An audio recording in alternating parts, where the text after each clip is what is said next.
ನಡೆದಿರುವಂತಹ ಈ ಭೀಕರ ಅಪಘಾತ ಹಾಗೂ ಮೃತಪಟ್ಟಿರೋದಕ್ಕೆ ಸಂಬಂಧಪಟ್ಟಂತೆ ಟ್ವೀಟ್ ಮಾಡಿ ಸಚಿವ ದಿನೇಶ್ ಗುಂಡೂರಾವ್ ಅವರು ಸಾಂತ್ವನ ವ್ಯಕ್ತಪಡಿಸಿದ್ದಾರೆ. ಭೀಕರ ಅಪಘಾತದಿಂದ ನನ್ನ ಮನಸ್ಸು ವಿಚಲಿತಗೊಂಡಿದೆ.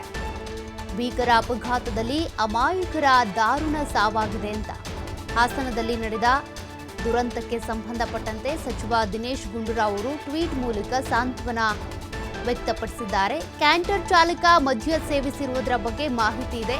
ಮೃತರ ಕುಟುಂಬಕ್ಕೆ ಸರ್ಕಾರ 5 ಲಕ್ಷ ಪರಿಹಾರ ಘೋಷಣೆ ಮಾಡಿದೆ. ಗಾಯಾಳುಗಳ ಚಿಕಿತ್ಸಾ ವೆಚ್ಚವನ್ನು ಸರ್ಕಾರವೇ ಭರಿಸುತ್ತೆ.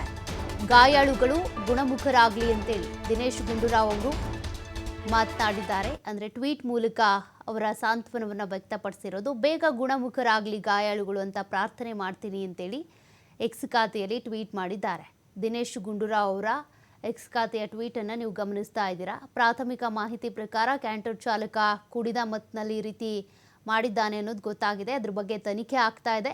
ಮತ್ತೊಂದು ಕಡೆ ಸರ್ಕಾರ ಮೃತಪಟ್ಟ ಕುಟುಂಬಗಳಿಗೆ ತಲಾ 5 ಲಕ್ಷವನ್ನು ಈಗಾಗಲೇ ಪರಿಹಾರ ಘೋಷಣೆ ಮಾಡಿದೆ. ಇನ್ನು ಗಾಯಾಳುಗಳಿಗೆ ಸರಿಯಾದ ಚಿಕಿತ್ಸೆ ಆಗಲಿ, ಬೇಗ ಅವರು ಗುಣಮುಖರಾಗಲಿ ಅಂತ ದೇವರಲ್ಲಿ ಪ್ರಾರ್ಥಿಸ್ತೀನಿ.